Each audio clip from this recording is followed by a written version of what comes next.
Alright, ranking all the 30 Ballon d'Or nominees in a tier list, here we go. Starting with should not be here. Let's be real.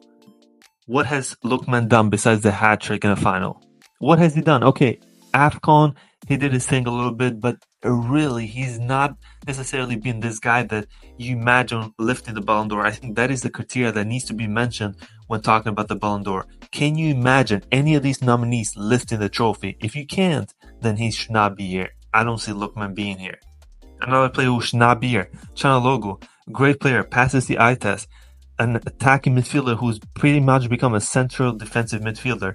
Very impressive. But what did he do last season to be a top 30 contender? In the Champions League, he flopped with Inter. Internationally, he did not do anything. Serie A with Inter, okay, sure, but look at the level of competition Inter have in the Serie A currently. I'm sorry, he did not really stand out for me to put him top 30. Emiliano Martinez. Listen, I'm debating shouldn't be here, barely makes it, but he had a decent league season, okay? And he proved that in the Copa America, he's still that guy. In the big moments, international tournaments, Emi Martinez is still that guy, that goalkeeper. I wanted to put him in shouldn't be here, but just because of Copa America, I think he barely makes it. Dani Olmo. Listen, a Barca player, so I'm biased, but take away his Euros, this guy should not be here. His season with Leipzig was average. Champions League, he flopped against Madrid. I get it. He did perform in the Euros, and Euros, just like Emi Martinez, it does save your season.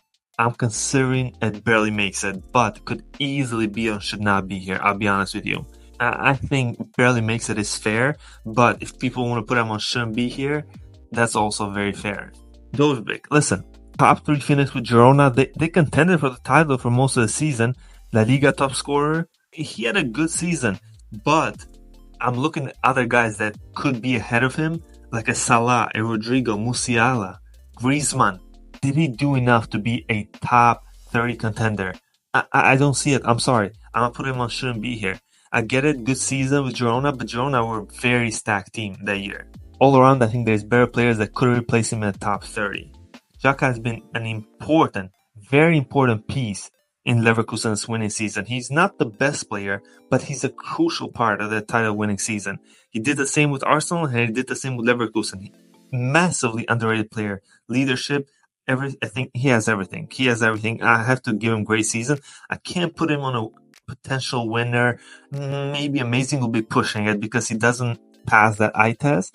But I give him great season. I think he's like a mid-tier Ballon d'Or contender this year. Definitely not winning or anything crazy, but he had a good enough season to be in the middle. Nico Williams. Listen, an amazing season with Athletic. I wouldn't say world-class or anything, but he did win them a title, and he was one of the most important pieces at winning them a title.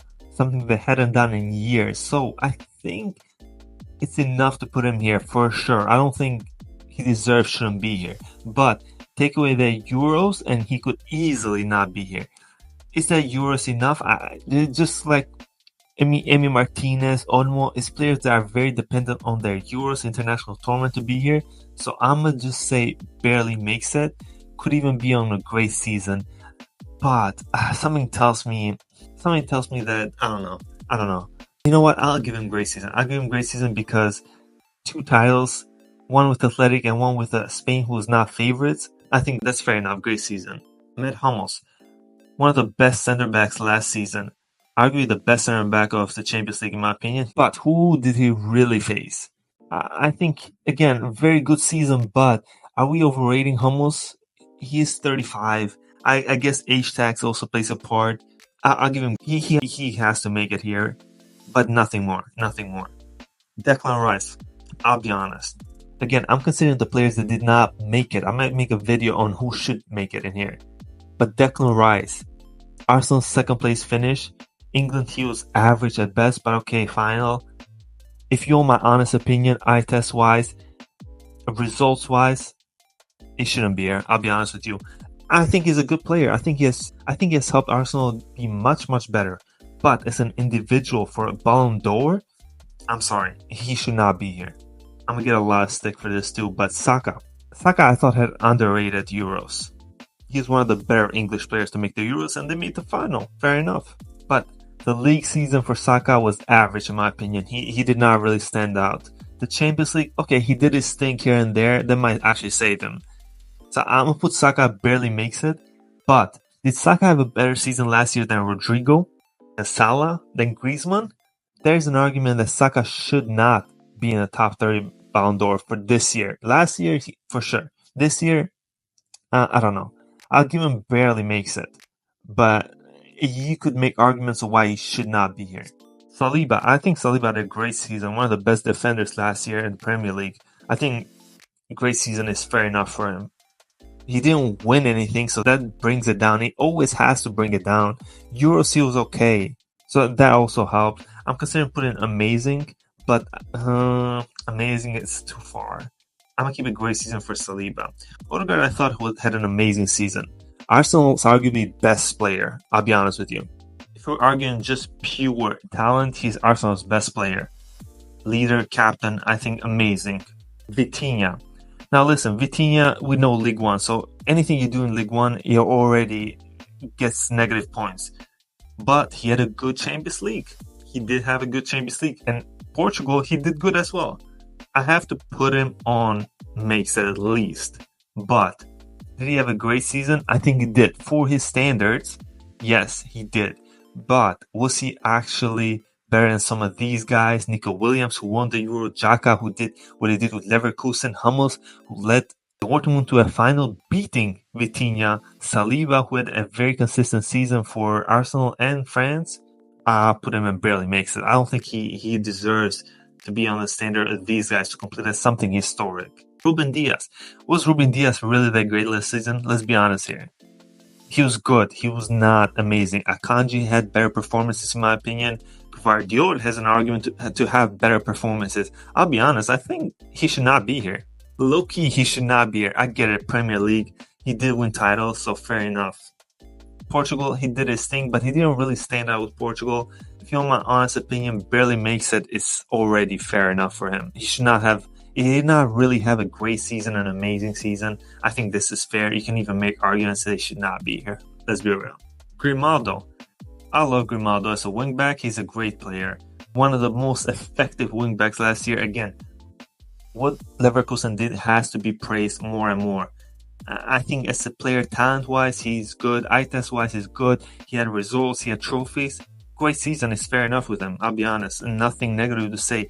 Actually, the only issue is that he did not play the Euros. He got benched for Cucurella, who helped Spain win. So that's the only reason I might put him at the bottom of great. I think bottom of grade is fair enough. Florian Wirtz, he 100% deserves to be here. One of the best last season, I'll be honest. I'll put him amazing straight up. I think eye test-wise, he's one of the best players in the world. I love him as a player.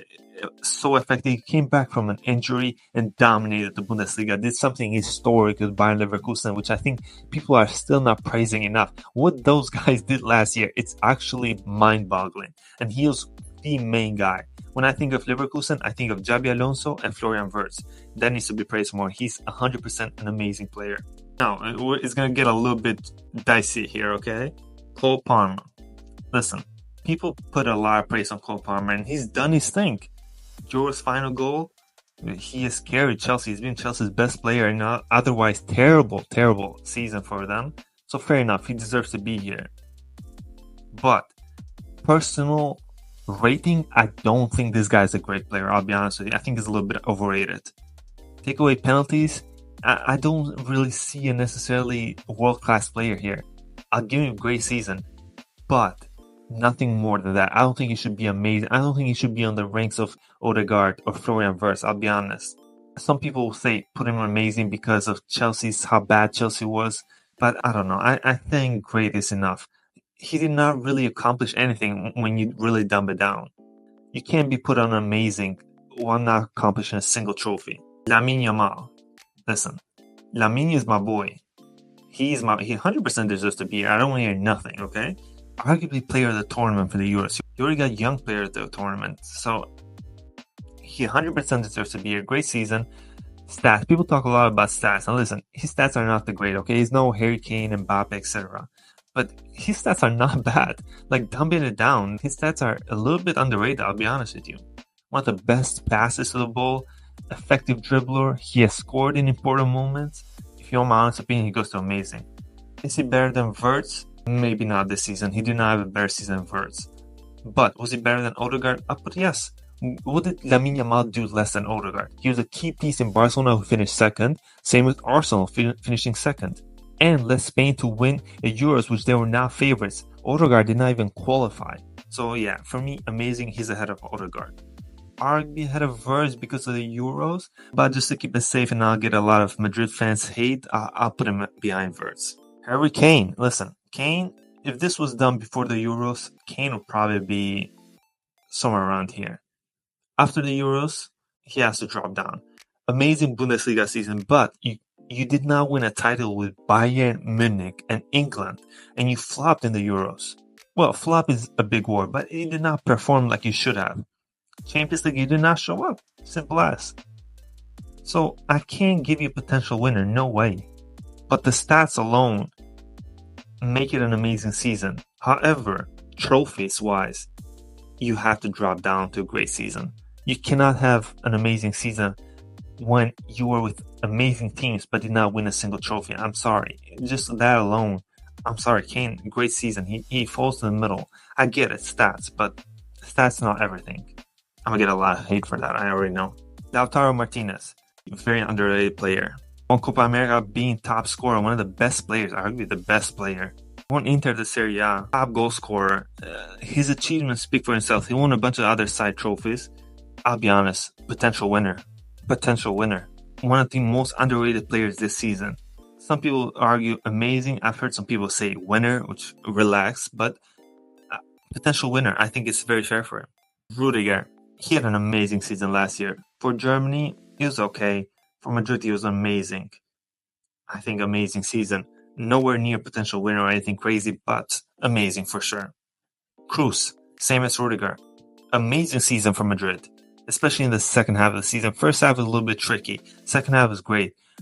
For Germany, he was very consistent, but no way potential winner. Again, I'll give him amazing. I'll put him ahead of Odegaard. Yeah, I think Odegaard is fine right here. Fede Valverde. Copa America, I didn't really do much. For Madrid, he's the engine. He's extremely underrated, so that's why for me, at least great season last year. Champions League, La Liga, okay. Did he really stand out though? From that midfield of Kroos, Tchouaméni, Camavinga, then you have Bellingham, Rodrigo, Vinny, who really did their thing. I don't think he can be put on amazing, I'll be honest. If you put him in amazing, probably last of amazing, I'll be honest. Did he have a better season than Harry Kane? Granit Xhaka with Leverkusen? No, I'm sorry. No, he did not have. I'll put him behind Xhaka. Xhaka, he had a legendary season, I'm sorry, and he was not better than Kane overall as an individual. Great season. Phil Foden. I'll be honest, one of the most overrated players I've ever seen. If I'm a coach, I'm never basing a whole team around Phil Foden. I'm simply not. He's not good enough creatively, and he's not good enough scoring-wise. Look at the aura. This guy has no aura. I'm sorry. He had more kills than goals and assists in the Euros. That alone does not put him ahead of Nico Williams for me, who led Athletic to a title. City without Phil Foden wins the Premier League again. It doesn't matter. I'm sorry. He did not have a better season than a lot of these guys. Did he have a better season than Cole Palmer? Let's be honest here. Palmer, as a bench player, had a better Euros than him. With a worse team, he had a better statistic season than him. Eye test is close, but you can argue. I'll be honest, Cole Palmer had a better season than Foden. I'm going to get a lot of hate for that too, but it is what it is. Mbappe, our boy Mbappe. Now listen, arguably one of his worst seasons. Statistically, he was doing his things just like Kane, but average, extremely average, if you want to call it that, Euros. Champions League wise, he got goals, but goals don't tell this whole story. He was extremely average. Against Dortmund, he flopped. Against Barcelona, even though he scored, he still was terrible for most of the game. I'll be honest, this was one of Mbappe's worst seasons. I'll give him great. Ahead of Kane, I'll put him ahead of Kane. But he's not better than some of these guys. Is Odegaard too high? Odegaard might be too high, I'll be honest with you. I think Rudiger was better than Odegaard last year. Odegaard might be too high. You know what? I'll put Odegaard down. I'll put Mbappe at top of great. Odegaard goes down. Yeah. Odegaard goes down a little bit. I'm rating Odegaard too high. But yeah, Mbappe, great season. I think it's fair for him. He did not have an amazing season. Let's be honest here. Carvajal, UCL champs, La Liga champs, Euro champs. He played an amazing part in all three, scored in the UCL championship, scored in the UCL final. Always good defensively, always good attacking, brings experience, is always consistently up there. I'll be honest, potential winner. We have our second potential winner.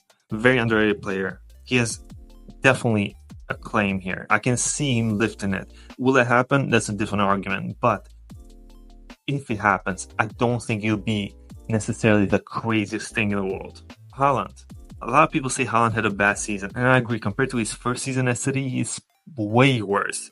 He still needs to show up in big games, and he didn't do anything internationally. He did not even qualify for the Euros. So for that alone, I can't put him a potential winner. But statistic-wise, he's still up there, just like Kane. Only difference that Kane and Mbappe and Haaland is that Haaland won trophies. Important trophies, not League Ones. So for that, I'll have him an amazing season ahead of these guys. But he's not ahead of guys like Carvajal or Lautaro, who won trophies both internationally and club-wise. Now, top 3. I left these guys last for a reason, okay? I might make a whole video on these. So let me know if you want to see that. But Jude Bellingham, potential winner. I can't put Jude Bellingham in winner. No, I'm sorry, I cannot. The Euros, besides the bicycle kick and the other goal, he was clutch, okay? He had an assist in the final, fair enough. He's effective, that's what Jude Bellingham is. And full season last year, he was effective. But as a player, a football player, what he contributes for a full 90 minutes, he's overrated, I'm sorry. He did not play well in the Euros despite his stats. He deserves to be a potential winner, I agree. He won enough trophies, he was up there, he was effective. Statistically, he was up there again. But to be a winner, you have to show up in multiple different competitions, and also you have to pass a certain eye test. Jude Bellingham, I'm sorry, did not show all that to be a winner outright. I put him the same as Martinez or Carvalho, potential winner. Do I see him winning it? No. If he wins it, I don't agree with it, but it wouldn't be the end of the world, just like these guys. Now, Vinny and Rodrigo. Let's put them all up here. Vinny and Rodrigo is weird. Listen, now I'm gonna make a video explaining these two in particular, alright? But it's between these two, isn't it? Like, whoever wins, it's one of these two guys. We know what Rodri does. Rodri is one of the most effective players in the world, one of the best midfielders in the world. I'd say the best midfielder in the world for a while now. This guy does not lose games. With Spain, with City, he's the pillar. But his Euros was overrated. He should not have won player of the tournament. And that is what kind of ruins it, but not fully, because Vinny, he had a garbage Copa America. And to anyone who says, but the Champions League, you have to count international football just like you count club football. You cannot just erase that. Vinny was terrible. That gives you negative points. It doesn't just add. International tournaments doesn't just add you points. It also can bring your points down if you flop. Vinny has some negative points here because of the Copa America. Rodri did not excel there, but he was much better than Vinny.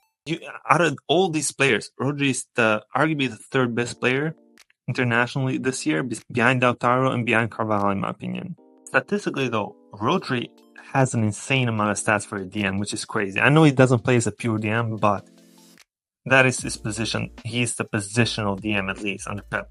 Vinny, statistically, okay, he's good. He's not that crazy, I'll be honest. So who wins? It has to be one of these 5. Nobody else has a claim. I'm sorry. Nobody else should win it. Nobody else. None of these guys should touch it. If the winner comes, it has to be from one of these 5. I think that we all agree on. But I'm not going to give you an answer. Let me know your thoughts. Leave a comment, like, subscribe. Who do you think should win it? I'm going to make a separate video on who I think should win it. But now you know my top 5 for Ballon d'Or.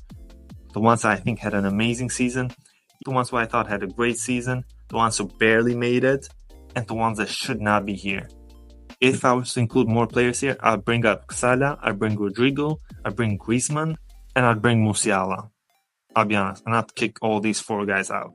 Again, leave a like, and I'll see you guys in the next video where I cover the Ballon d'Or winner. Actually, it might not be the next video, but it will come in time. Thank you guys for watching.